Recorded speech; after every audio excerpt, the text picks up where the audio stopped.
Ese wabyakira ute uramutse ugiye kubona ukabona abantu bahoze ari inshuti, abantu bahoze ari inshuti magara, umwe agize atya afashe video undi wenda arimo kunywa nk'urumogi akayishyira ku karubanda, cyangwa se ukabona afashe video mugenzi we uwo bahoze ari inshuti ari kumwe n'amahabara ukabona nayo ayishyize ku karubanda.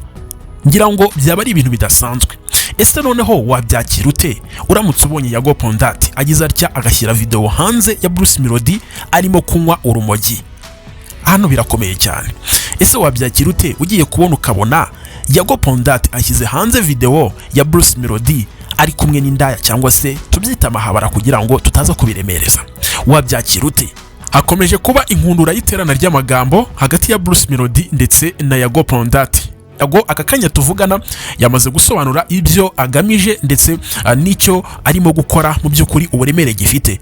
Akomeje gutera ubwoba uwitwa Bruce Melody, akomeje gukora amakosa akomeye cyane, benshi bakomeje no kuvuga ko nawe atarimo kubyikoresha ahubwo ashobora kuba ari kubikoreshwa n'izindi mbaraga z'amatabi. Ngira ngo Yago Pondati yahoze ari inshuti ya Bruce Melody ikomeye cyane. Mbere yuko rero tujya muri ibi bintu byose kugira ngo basobanurire mu by'ukuri ese bigeze ku ruhe rwego ku buryo dushobora kubona na RIB ibyivanzemo, wa Yago twari tuzi ko dutegereje mu gihugu cy'u Rwanda ahubwo akaza ari imbohe.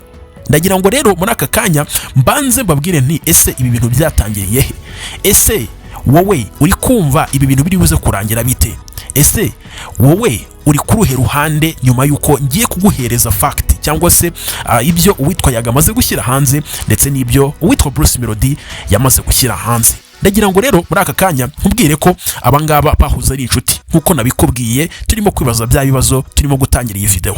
Ariko nanone ndagira ngo mbanze nkwereke video aba bagabo ari inshuti bishimanye rwose, ubona ko urukundo rwabo, ubona ko umubano wabo utazagira umupaka ndetse bitazageraho umwe azaba arimo kubwira abanyarwanda bose ko agiye gushyira hanze video z'undi, video zigiye kumurangiza ndetse akaba ari no kumwita amazina mabi cyane, amwita igicupuri. Yeswe iyo wanjye mufatiye mukombekani wanjye kiri gute ni neza wanjye avuga abantu ngiye gusuza n'abafana bawe n'abawe abafana banjye bafana inga Yago ndabasuje byahataje. Ngira ngo murabibona ko Yago Pondati ndetse n'uwitwa Bruce Melody kera bamye ari inshuti, bani inshuti magara rwose, navuga ko banakoreye amafaranga menshi bari kumwe. Ariko se byaje kurangira bite uwitwa Yago Pondati agize atya akita Bruce Melody umwanzi we gica ndetse akamwita nyine umuntu mubi cyane abantu bose bakagombye kwanga? Se no kuvuga ngo wa muntu wese ukunda Yago Pondati yakagombye kwanga uwitwa Bruce Melody.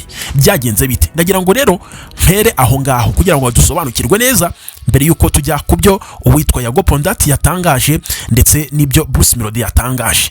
Ndagira ngo mbibutse ko Yago Pondati ndetse n'uwitwa Bruce Melody bamenyanye mu mwaka wa 2020. Ahangaha uwitwa Bruce Melody yari ari muri prime time ye. Prime time bishatse kuvuga ni cya gihe uba uri mu bihe byawe, ibintu byawe byose biri gukunda, ikintu ukozeho cyose gihinduka zahabu. Ahangaha ni hahandi Bruce Melody yari umuhanzi munini ndetse yari we muhanzi wa mbere mu Rwanda. The Ben ntago yari ahari ndetse na Meddy bose ntago bari bahari, bari mahanga. Bruce Melody yari arimo gukora indirimbo zikomeye cyane ndetse indirimbo zari zirimo gukundwa n'abatari bakeya hano mu gihugu cy'u Rwanda. Muri icyo gihe rero uwitwa Bruce Melody navuga ko yari ayoboye, ariko akaba yari afite inshuti z'abanyamakuru zirimo Sabe, zirimo Chita ndetse na Yago Pondati. Abangaba bose barumvikanaga, ariko nyuma yaho ntago ariko byakomeje, ahubwo Bruce Melody yaje gushwana n'uwitwa Murongi Sabe, ndetse nyuma yuko ashwanye na Murongi Sabe byaje kongera umubano ukomeye cyane hagati ye na Yago Pondati. Hanyuma Yago Pondati baza gukorana ibiganiro byinshi cyane ndetse byinjije amafaranga menshi, ndetse uwitwa Yago akomeza kuzamura channel yiwe ya Yago TV show ndetse na Bruce Melody akomeza kuzamura izina, akomeza kumenyekana mu gihugu cy'u Rwanda. Nyuma yaho rero ukibaza uti abangaba baje gutandukana bate? Nyuma yaho uyu Yago Pondati yagiye kubonabona uwitwa Bruce Melody aturikije deal. No kuvuga ngo wari ufite inshuti yawe, wa muntu nyine uri kubona ko muri kumwe ku murongo, ariko agize atya aturitsa deal ikomeye cyane. Ni ya deal nyine nawe ureba ukavuga uti ahangaha umuhungu kabisa akoze ibintu bya danger. ariko yari deal yo kwamamariza iyitwa Primus, ndetse navuga ko Primus muri icyo gihe rwari uruganda runini, rwari ruri muri zimwe mu nganda zikomeye cyane cyangwa se brand zikomeye cyane hano mu gihugu cy'u Rwanda. Yago ahangaha yaje kubibonamo nk'ikintu cyiza, ariko aravuga ati uyu muhungu witwa Bruce Melody arimo gutera imbere cyane, kubera ko muri icyo gihe Yago yari umuntu mwiza rwose mu bigaragara, ntabwo yagiraga mu nyangire, nta nubwo yagiraga amatiku n'amazimwe. Aravuga ati nanjye nakagombye kujya mu muziki kugira ngo ndebe ko nabona kuri aya mafaranga, kuko Yago kuva kera no mu biganiro mwarabyumvaga ko wumvaga ko afite ijwi ryiza nyine, mu gihe yabaga ari kumwe n'abahanzi wenda yabatumiye yafatanyaga nabo kuririmba, ukumva ko rwose barimo injyana, ukumva ko afite impano mu kuririmba. Nawe aravuga ati rero kanze mu muziki.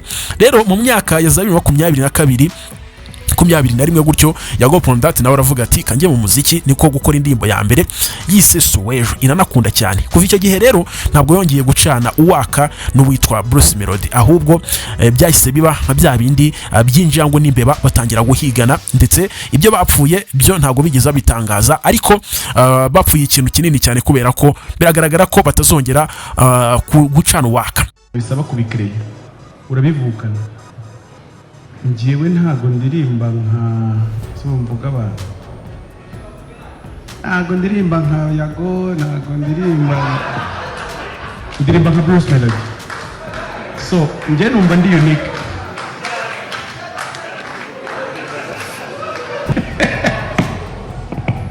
Uwitwa Yago Pondati yongeye kugarura iyi video. Iyi ni video navuga ko yafashwe ku itariki 14 z'ukwezi kwa 12 mu mwaka wa 2024, ubwo uwitwa Bruce Melody yari ari muri press conference arimo agiye gusohora iyitwa Colorful Generation nka album yiwe. Hanyuma nibwo rero yavuze ko ibi byose yavuze atangaza ko we ari umuhanzi wihariye ndetse wavukanye impano, ataririmba nka Yago. Uwitwa Yago rero yabigaruye, aravuga ati ntabwo ushobora kunyangiza. Ariko Yago muri iyi minsi mubyibuke ko amaze iminsi yibasiriye uwitwa DJ Brian, ndetse bigasa nkaho Brian adashaka kumusubiza. Yago rero abantu bakavuga bati none se DJ Brian arakuretse aragusebeje, none uje gusambira kuri Bruce Melody. Ariko ibyo ngibyo reka tube tubiretseho gatoya, tumenye ngo ese nyuma yuko iyi video witwa Yago ayishyize hanze ndetse ikaribwa n'abatari bakeya ku rubuga rwa Instagram ndetse na X, akomeje gutangaza ibiki.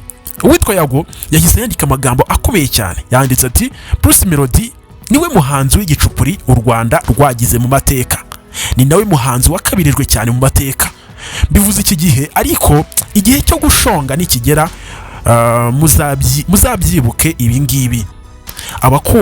Abamukunda mumuhe hafi atabacika, kuko ntabwo yorohewe aho ari, arangije ashyiraho ngo end cyangwa se iherezo. Ahita arenzaho amagambo agira ati no apology. Aravuga ati ngewe rwose ntabwo ndibuze gusaba imbabazi, ndetse nta n'umuntu niguraho, ndaje byose bishyire hanze. Nyuma y'ibyo byose rero uwitwa Yago Pondati yagize atyo yongera gukoza ikaramu muri wino, yandika amagambo akomeye cyane ku munsi w'ejo. Yanditse amagambo agira ati Mr Gicupuri yasubiye ku ifu, cyangwa se yasubiye ku ifu. No kuvuga ngo murabyibuka ko uwitwa Bruce Melody mu minsi yatambutse yatangaje ko nawe ubwe koko yitangarije ko yanyweye urumogi, ariko we yabinyweyeho gake, yarimo kugerageza ngo yivuke ukuntu biba bimeze, kubera ko ngo yabanaga n'abantu wenda barunywa muri industry, murabizi ukuntu biba bimeze. Rero Yago agarutse avuga ati Mr Gicupuri yasubiye ku ifu, cyangwa se ahita yandika munsi ngo mugo, yasubiye kuri mugo. Abafana be mumugurire imodoka ya yindi yamezemo ibyatsi, avuga ya Brabasi ya Bruce Melody, ngo bamugurire indi kuko yo ngo yamezemo ibyatsi. Ibaze ko asigaye atira imodoka, ariko bamwe muri mwe mu mukomba mu nyo ntabyo mwavuga. Ati imodoka ye rwose yarashaje isigaye atira, ariko abantu ngo mu mukomba mu nyo ngo nta kintu mwabivugaho. Arakomeza agira ati Mr Gicupuri washinjaga urumogi, none wowe amafu akomereye nabi, hahaha turi muri showbiz. Ayo ni amagambo yatangaje ku munsi w'ejo, amaze gucamo amasaha agera kuri 23 yonyine.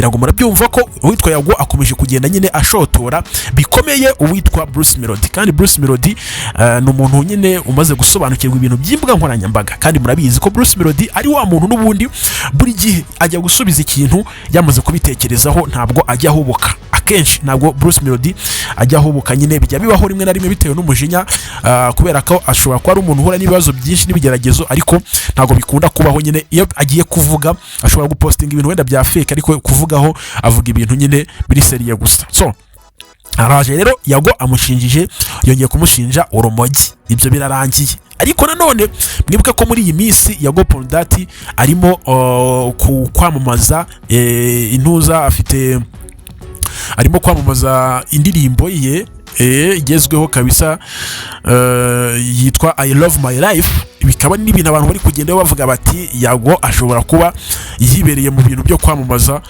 nta kindi kintu agamije, cyangwa se ari ukugira nyine abe atesha abantu umutwe.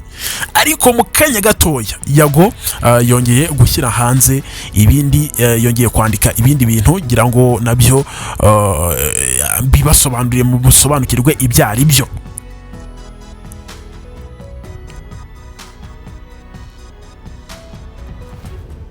Uwitwa Yago rero agize atya,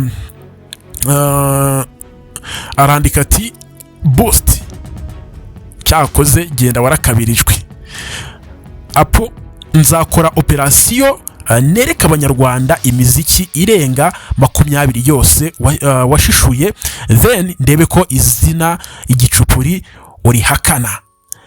Araje aravuga ati noneho aho bigeze ngiye kuzana indirimbo zigera kuri 20 washishuye, hanyuma tewe kuri buze guhakana ko utari umuhanzi wa fake, cyane ko ngo watangaje ko ndi umuntu wa fake, ndi umuntu udafite talent. Ahita ivuga ati bombo youth no apology, turi muri showbiz, mwagitaga showbiz, let's go. Mwabitaga showbiz, reka nanjye mbereke ko ndi gukora showbiz. Mr Gicupuri nawe ayirimo, ati nyine nawe ari muri iyi showbiz, ndaje nkwereke. Noneho arangije avuga amagambo akomeye, aravuga ati abana be aho gutanga fakti baraboga bakaruka bakinyarira imitima ikabarya muhame hamwe. Nuvuga ngo abantu nyine basanzwe bavugira abafana be, abafana ba Bruce Melody basanzwe bamuvugira, ngo nyine bafite ubwoba nyine, ngo nta kintu bafite cyo gutanga nyine cyo kuregura uwitwa Bruce Melody n'ibiki byose. So ni ibintu byinshi cyane, ariko biragaragara ko uwitwa Yago Pondati kabisa yarakaye bikomeye, ndetse ari kuvuga ko agiye no gushyira hanze video z'uwitwa Bruce Melody ziza noneho kumwemeza ko ari umuntu mubi cyane, ari umuntu w'igicupuri wa fake. Navuga ko ni ibintu bishobora kuba birebire cyane, reka dutegereze turebe niba Bruce Melody hari ikintu abivugaho. Ariko izo video zo nizo abantu bategereje bavuga bati se noneho Bruce Melody yakoze ibiki, noneho niki kirimo kujya mbere. Ngayo nguko rero iyi ni Beta TV Rwanda, ukore subscribe tujye tubana umunsi ku munsi.